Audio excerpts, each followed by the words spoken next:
Vaisselle qu'on n'utilise que pour les fêtes, alors j'ai crié à mon tour, « Lucas, va ouvrir !» Mon frère de 12 ans n'a pas bougé du canapé, scotché à son téléphone comme d'habitude. « Lucas, je suis occupé. »« Tu es encore sur TikTok. » La sonnette a retenti de nouveau. Papa a surgi du garage en s'essuyant les mains sur un chiffon. « J'y vais. » Je suis retourné à la disposition des assiettes. 4 couverts. Un petit Noël cette année. Juste nous. Maman avait dit qu'elle voulait quelque chose d'intime. Je pense qu'elle voulait surtout moins de travail. J'ai entendu la porte d'entrée s'ouvrir, puis le silence, puis la voix de papa. « Je peux vous aider ?» Une voix d'homme a répondu. « Rocque, calme. Je suis désolée de vous déranger le soir de Noël. » Je me demandais, auriez-vous un peu de nourriture à partager ? Je me suis figée. Maman est apparue dans l'encadrement de la salle à manger. On s'est regardé. Un sans-abri à notre porte le soir de Noël. La voix de papa était incertaine. Il est sorti et a refermé la porte derrière lui, puis est rentré. Attendez une seconde. Il a fermé la porte, est entré dans la cuisine. Maman l'a suivi. Je l'ai suivi. Papa se tenait près du comptoir, le regard dans le vide. Marc. La voix de maman était tendue. Qu'est-ce que tu fais ? Il y a un homme dehors. Il a faim. Alors donne-lui de l'argent ou des restes quand on aura fini. Il est seul, Sophie. À Noël.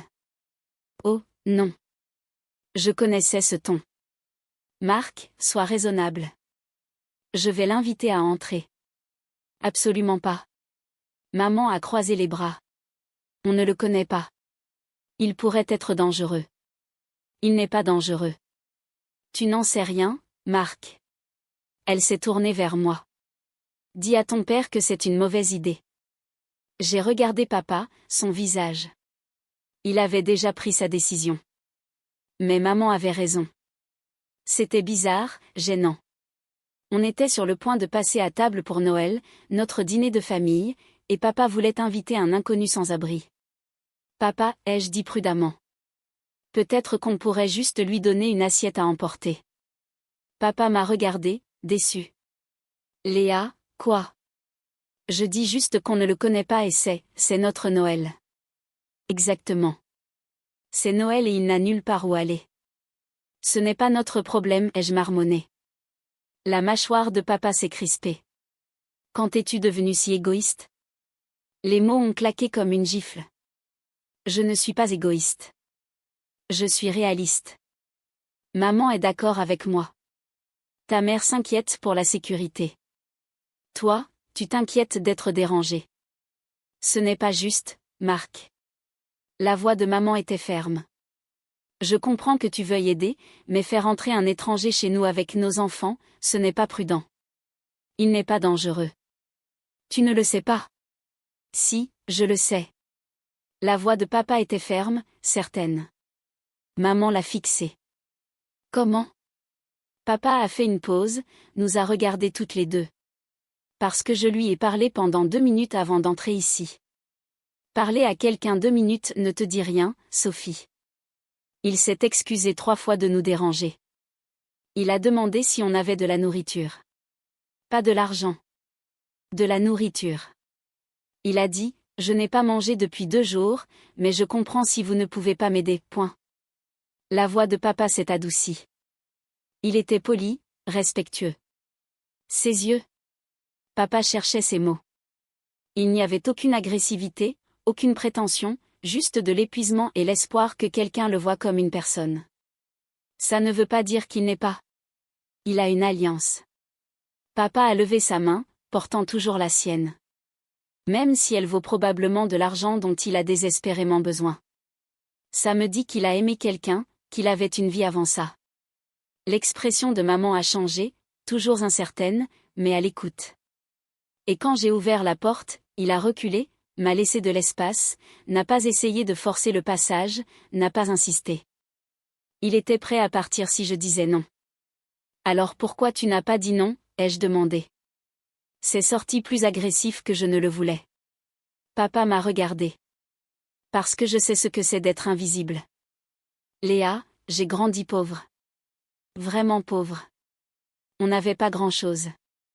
Et les gens regardaient à travers moi, comme si je n'étais pas là, comme si je ne comptais pas. J'étais choquée parce que je n'avais jamais entendu ça avant. Une personne m'a vue, un instituteur, il m'a traité comme si j'avais de la valeur, comme si mon potentiel comptait plus que ma situation. La voix de papa s'est épaissie. Cet instituteur a changé ma vie. Si quelqu'un ne m'avait pas donné une chance quand je n'avais rien, je n'aurais pas tout ça. Il a fait un geste autour de lui. Cette maison, notre vie, je ne vous aurais pas, toi ou Lucas. Il a regardé maman. Tu as raison d'être prudente. Tu as raison de protéger notre famille. Mais cet homme dehors n'est pas dangereux. Il est désespéré. Et il y a une différence. Comment peux-tu en être si sûr? La voix de maman était plus calme maintenant. Parce que les gens dangereux ne s'excusent pas. Ils exigent. Ils menacent. Ils prennent. Papa s'est dirigé vers la porte. Cet homme a demandé poliment et il était prêt à accepter un refus. Il est retourné vers la porte d'entrée et a posé sa main sur la poignée, nous regardant une dernière fois. Je ne peux pas renvoyer quelqu'un qui a faim à Noël. Pas quand on a autant. Je l'invite à dîner avec nous. Vous pouvez être mal à l'aise. Léa peut avoir honte, mais cet homme mangera le repas de Noël à notre table. Maman a ouvert la bouche, puis l'a refermée. Papa a ouvert la porte. Maman m'a regardée, furieuse, effrayée, impuissante. Je ressentais la même chose. Où passez-vous Noël cette année? Dites-le en commentaire. Et si vous voulez plus d'histoires sur la gentillesse, la transformation et les miracles de Noël, appuyez sur ce bouton d'abonnement et la cloche de notification pour ne jamais manquer notre prochaine histoire.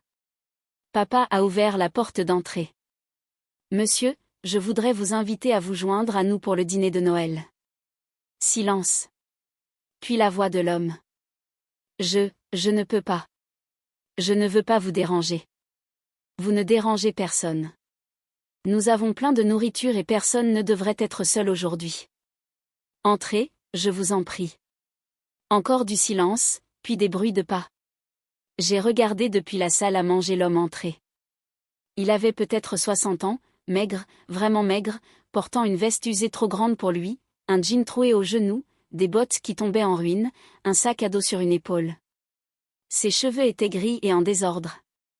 Sa barbe était longue et hirsute. Son visage était marqué, fatigué, mais ses yeux étaient doux. Merci, a-t-il dit doucement. Je suis Marc. Marc Durand. Papa lui a serré la main. Voici ma femme, Sophie. Ma fille Léa, mon fils Lucas.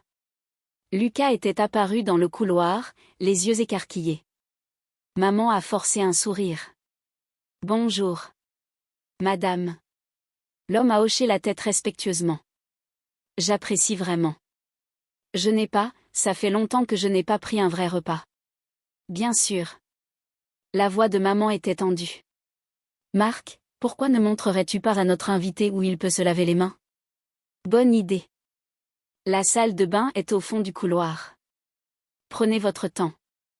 L'homme a hésité. Je ne veux causer aucun problème. Vous n'êtes pas un problème, a dit papa fermement. Vous êtes notre invité. L'homme a hoché la tête et a marché vers le couloir. Une fois parti, maman a attrapé le bras de papa. Qu'est-ce que tu fais, a-t-elle sifflé. La bonne chose. Ce qu'il faut faire, Sophie. Nous avons des enfants qui nous regardent, qui apprennent de nous. Qu'est-ce que tu veux qu'ils apprennent? Qu'on aide les gens seulement quand c'est confortable? Je veux qu'ils apprennent qu'on protège notre famille d'abord en leur montrant qu'il est inacceptable de rejeter quelqu'un dans le besoin. Maman a ouvert la bouche, l'a fermée. Elle n'avait pas de réponse. Je me sentais mal parce qu'une partie de moi était d'accord avec maman. C'était bizarre, inconfortable, faux. Mais une partie de moi, une petite partie, savait que papa avait raison. Je ne voulais juste pas qu'il l'ait. 10 minutes plus tard, nous étions assis à table. L'homme s'était lavé. Son visage était plus propre. Ses cheveux étaient toujours en désordre, mais il avait essayé de les peigner avec ses doigts. Papa lui avait prêté une chemise propre. Elle était trop grande, mais mieux que la veste déchirée. Il était assis entre Lucas et papa, en face de moi et maman. Il semblait tellement déplacé à notre table avec notre belle vaisselle, notre jolie nappe, notre festin de Noël parfait. Maman a apporté la dinde. Papa a fini de découper la viande. Il a posé le couteau, a regardé autour de la table. Avant de manger, a-t-il dit, j'aimerais qu'on partage ce pourquoi nous sommes reconnaissants cette année. C'est une tradition dans notre famille. Les yeux de maman se sont légèrement écarquillés. On faisait ça d'habitude, oui, mais avec un étranger à table? Papa n'a pas remarqué son regard ou a choisi de l'ignorer. Je commence, a-t-il dit. Je suis reconnaissant pour ma famille, pour cette maison, pour la capacité de partager ce que nous avons avec les autres, et je suis reconnaissant pour les invités inattendus qui nous rappellent le vrai sens de Noël. Il a regardé l'homme en disant cette dernière partie. C'était au tour de maman. Elle s'est raclé la gorge. Je suis reconnaissante pour la sécurité et la santé de ma famille. Sa voix était tendue, mais sincère. Lucas a suivi. Je suis reconnaissant pour les jeux vidéo et pour la pizza. Il a jeté un coup d'œil à l'homme, a détourné le regard rapidement. Puis c'était mon tour. Tout le monde me regardait. Je ne voulais pas faire ça. Je ne voulais pas partager quelque chose de vrai devant cet étranger. Mais papa attendait. Je suis reconnaissante pour. J'ai fait une pause. Que étais-je censé dire? Pour ma famille et pour avoir une belle maison et des trucs? Nul. Tellement nul. La déception de papa était visible. Puis l'homme a parlé. Puis-je? Papa a hoché la tête. Bien sûr. L'homme, qui s'était présenté sous le nom de Bernard, a posé sa fourchette, a regardé chacun de nous autour de la table. Je suis reconnaissant, a-t-il dit doucement. Pour la gentillesse. La vraie gentillesse. Celle qui dit « ma maison est ta maison » même quand c'est difficile. Sa voix s'est épaissie. Je suis reconnaissant pour les gens qui voient l'humanité là où d'autres ne voient rien. Qui mettent un couvert de plus à table quand la chose facile serait de fermer la porte. Il a regardé papa, puis maman, puis moi. Et je suis reconnaissant pour ce repas, pour cette famille, pour m'avoir rappelé que je suis toujours une personne, toujours digne d'une place à table. Silence. Les yeux de maman étaient humides. Lucas fixait son assiette. J'ai senti quelque chose se fissurer dans ma poitrine. Cet homme, cet étranger que je voulais renvoyer, était reconnaissant juste d'être vu comme un humain. Papa s'est penché, a mis sa main sur l'épaule de Bernard. Nous sommes reconnaissants que vous soyez là. On s'est passé les plats en silence. La farce, la purée, les haricots verts. Bernard prenait de petites portions. Poli, comme s'il ne voulait pas en prendre trop. Servez-vous, je vous en prie, a dit papa. Il y en a plein. C'est plus que suffisant, monsieur. Merci. Nous avons commencé à manger. Silence. Juste le bruit des fourchettes sur les assiettes, la mastication. C'était le repas le plus gênant de ma vie. Lucas continuait de fixer Bernard. Je lui ai donné un coup de pied sous la table. Il m'a rendu le coup. Maman mangeait à peine, poussant juste la nourriture dans son assiette. Je mangeais vite, essayant d'en finir le plus rapidement possible. Bernard mangeait lentement, soigneusement, comme si chaque bouchée était précieuse. Alors, Bernard, a dit papa, d'où venez-vous à l'origine? De Lyon, mais je suis dans la région depuis 30 ans. Qu'est-ce qui vous a amené ici? Le travail? J'ai levé les yeux. Vous étiez dans quel domaine? A demandé papa. L'enseignement, monsieur. À l'école primaire, j'ai fait le CM2 pendant 28 ans. J'ai jeté un coup d'œil à maman. Elle avait l'air surprise aussi. C'est une longue carrière, a dit papa. Quelle école? L'école primaire Victor Hugo jusqu'en 2019. Victor Hugo. Papa a posé sa fourchette. Je suis allé à Victor Hugo il y a longtemps. De 82 à 87. Bernard a regardé papa. Quand étiez-vous en CM2? 1984, la classe de Madame Ferrand. Madame Ferrand a pris sa retraite en 83. J'ai repris sa classe. Silence. Papa fixait Bernard. Quel est votre nom de famille? Martin. Bernard Martin. Le visage de papa est devenu blanc. Monsieur Martin. Bernard a penché la tête, étudiant papa. Puis ses yeux se sont écarquillés. Marco Durand. Tu te souviens de moi? Bien sûr que je me souviens de vous. Vous étiez dans ma première classe. Le gamin qui voulait être astronaute. Papa a ri, choqué. Je n'arrive pas à y croire. Monsieur Martin. Vous êtes Monsieur Martin. Vous m'avez enseigné pendant 2 ans, CM1 et CM2. Vous étiez mon instituteur préféré. Bernard a souri. Un petit sourire triste. C'est gentil de dire ça. C'est vrai. C'est grâce à vous que j'ai fait des études. Vous m'avez dit que j'étais assez intelligent pour faire n'importe quoi. Vous étiez intelligent, Marco. Je te l'ai juste rappelé. Maman fixait la scène. Lucas fixait. Je fixais. Notre étranger sans abri était l'instituteur de primaire de papa. Quoi? La voix de papa s'est brisée. Qu'est-ce qui s'est passé? Le sourire de Bernard s'est effacé. La vie est arrivée. Nous avons fini de manger en silence, mais c'était différent maintenant.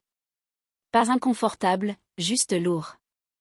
Après le dîner, papa a fait du café. Nous sommes passés au salon. Bernard s'est assis dans le fauteuil de papa.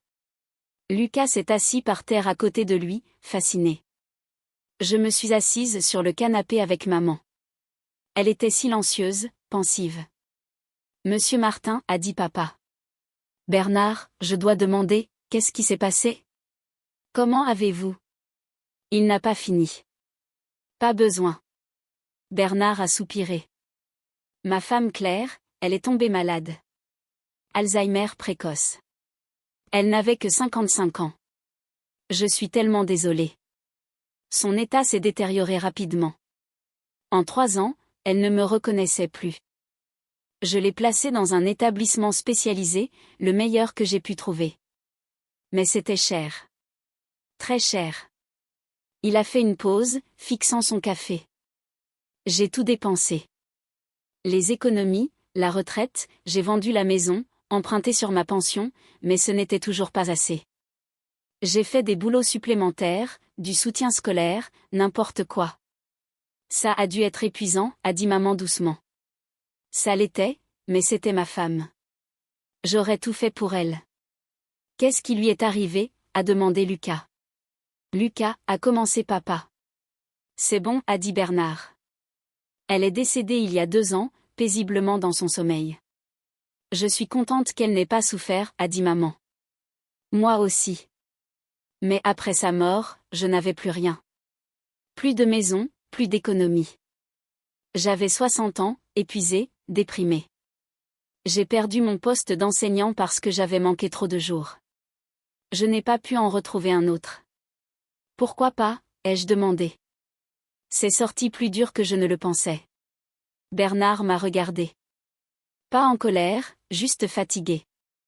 Parce que les écoles n'embauchent pas des instituteurs de 60 ans avec des trous dans leur CV. Ils embauchent des jeunes, moins chers. Oh. J'ai vécu dans ma voiture pendant 6 mois. Puis je ne pouvais plus payer pour la voiture, alors je l'ai vendue. Je suis dans la rue depuis 2 ans maintenant. 2 ans. La voix de papa était à peine un murmure. 2 ans. Pourquoi n'avez-vous pas contacté d'anciens élèves? N'importe qui. La fierté, je suppose. Je ne voulais pas que les gens me voient comme ça. Je ne voulais pas être un fardeau. Vous n'auriez pas été un fardeau, monsieur Martin. Bernard a souri tristement. Tu as une famille, une vie, Marco. Tu n'as pas besoin que ton instituteur de CM2 débarque pour demander de l'aide. Si, j'en ai besoin. Si cet instituteur est la raison pour laquelle j'ai cette vie. Les yeux de Bernard se sont remplis de larmes. Les miens aussi. Nous avons convaincu Bernard de rester pour la nuit. Il a protesté. Il a dit qu'il irait bien. Il a dit qu'il ne voulait pas s'imposer. Papa a insisté. Vous ne vous imposez pas. Vous restez. Nous avons une chambre d'amis. Elle est à vous pour ce soir. Maman a ajouté, puis a fait une pause, a regardé papa. Ou plus longtemps si vous en avez besoin. Bernard l'a fixé. Madame. Sophie. Appelez-moi Sophie. Et je suis sérieuse. Restez aussi longtemps que nécessaire. Je ne peux pas. Si, vous pouvez, ai-je dit. Tout le monde m'a regardé. J'ai senti mon visage chauffer. Je suis désolée pour tout à l'heure, pour comment j'ai agi. J'avais tort. Bernard a secoué la tête. Tu protégeais ta famille. Ce n'est pas mal. Mais je ne le faisais pas. Pas vraiment. J'étais mal à l'aise. Et ce n'est pas une raison suffisante pour rejeter quelqu'un. Léa. A commencé maman. Non, maman. On avait tort, toutes les deux. Monsieur Martin avait besoin d'aide et on a failli ne pas la lui donner parce que ça nous dérangeait. Des larmes coulaient sur mon visage maintenant. J'ai 17 ans. J'ai tout. Une maison, de la nourriture, une famille, la sécurité, et j'ai failli dire à papa de ne pas vous aider parce que ça rendrait le dîner de Noël bizarre. C'est horrible. Je suis horrible. Tu n'es pas horrible, a dit Bernard doucement. Tu es humaine et tu apprends. C'est tout ce qu'on peut faire. Restez, ai-je dit. S'il vous plaît. On a la place. On a la nourriture. Et je veux faire mieux. Bernard a regardé papa, maman, Lucas, moi. D'accord, a-t-il dit finalement. Je resterai juste un petit moment, jusqu'à ce que je me remette sur pied. Bernard est resté 3 mois, pas dans la chambre d'amis. Papa l'a aidé à trouver un petit appartement pas loin, mais il venait dîner certains jours de la semaine. Il a recommencé le soutien scolaire. Le mot s'est répandu. Son emploi du temps était complet en 1 mois. Puis l'école Victor Hugo a appelé. Il manquait d'un professeur remplaçant. Serait-il intéressé? Il a dit oui. En février, ils lui ont offert un poste permanent à temps partiel pour enseigner à nouveau en CM2. Il a accepté. La semaine dernière, j'ai conduit jusqu'à son appartement pour aller le chercher pour Noël, notre 2e Noël ensemble. Cette fois, ce n'était pas un étranger. Il a ouvert la porte en pantalon beige et chemise boutonnée, rasé de près, cheveux coupés. Il avait l'air différent, en meilleure santé, plus heureux. Prêt, ai-je demandé. Prêt. Dans la voiture, il a dit, merci, Léa, pour tout. On n'a rien fait. Vous avez tout fait vous-même. Non, tu as fait quelque chose d'important. Tu as changé d'avis. Tu m'as laissé entrer. Pas juste dans ta maison, dans ta vie. J'ai failli ne pas le faire, mais tu l'as fait. C'est ça qui compte. Au dîner, nous avons fait le tour de la table en partageant ce pourquoi nous étions reconnaissants. Lucas, je suis reconnaissant envers Monsieur Martin pour m'avoir appris la division. Maman, je suis reconnaissante pour les secondes chances et pour la compassion têtue de mon mari. Papa, je suis reconnaissant pour les enseignants qui voient le potentiel chez les enfants et pour pouvoir rendre l'appareil. Monsieur Martin, je suis reconnaissant pour une famille qui m'a vu quand j'étais invisible. Qui m'a donné une place à sa table, qui m'a rappelé que j'ai encore quelque chose à offrir à ce monde. Puis c'était mon tour. Je suis reconnaissante d'avoir eu tort, d'avoir appris que la compassion n'est pas confortable, elle est nécessaire. Et je suis reconnaissante envers Monsieur Martin pour avoir enseigné à mon père il y a 30 ans et pour m'avoir enseigné l'année dernière. Tout le monde pleurait. Nous nous sommes tenus la main et j'ai réalisé que cette sonnette le Noël dernier n'avait pas seulement changé la vie de Monsieur Martin, elle a changé la mienne.